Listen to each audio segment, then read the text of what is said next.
Swali la mwisho kwa leo insha Allah, kwa vile wakati umeshapita. Muulizaji anasema, mimi nina tatizo, nilikuwa na mzozano na mume wangu kwa jambo fulani kuhusu ndugu yake.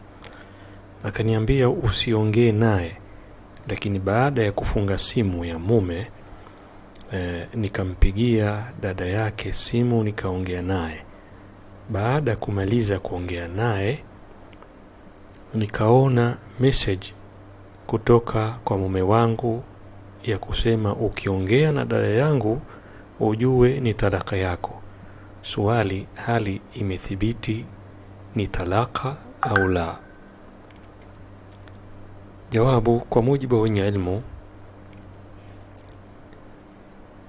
mwanamume au mume akiweka sharti kwamba jambo fulani likipita ndio talaka ya mkewe, basi jambo lile likipita talaka nayo inapita.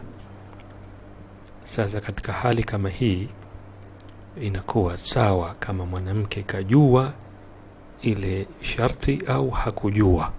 Hata kama atasema peke yake kwamba mke wangu akaenda au akimsemesha fulani basi ndio talaka yake, basi hata kama mke hakusikia, kama imetokezea hiyo sharti na talaka inapita, inatokezea. Na kwa maana hiyo wanasema wenye ilmu, katika hali kama hii, ikiwa kachelewa kuiona hiyo message ya mumewe wakati mume kishaandika kwamba ukimsemesha dada yangu ndio talaka yako, basi kama hii kauli imetangulia ule kumsemesha, itakuwa talaka imeshapita.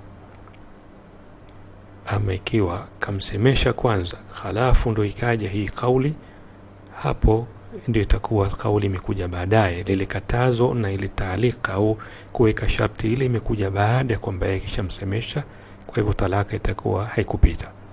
Kwa ajili hiyo yeye inatakiwa sasa aangalie simu yake wakati alipomsemesha huyu dada yake, ilikuwa mume tayari ameshatuma hiyo message au la.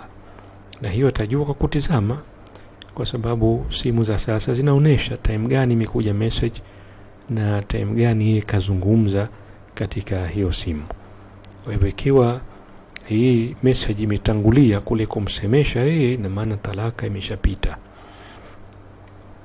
Na kama ni talaka ya kwanza, basi wanaweza kurejeana kabla ya eda. Mume ashuhudishe mashahidi wawili kwamba kamrejea mkewe kwa mahari yake yale na talaka zilizobakia. Vinginevyo kama si hivyo, basi inapasa mume na yeye waje ofisini au wapige simu wapate uhojiwe vilivyokuwa hasa vipi, halafu wataweza kutolewa hukumu. Lakini kama ni hivyo ilivyokuja ndani ya swala, basi jawabu ni hiyo.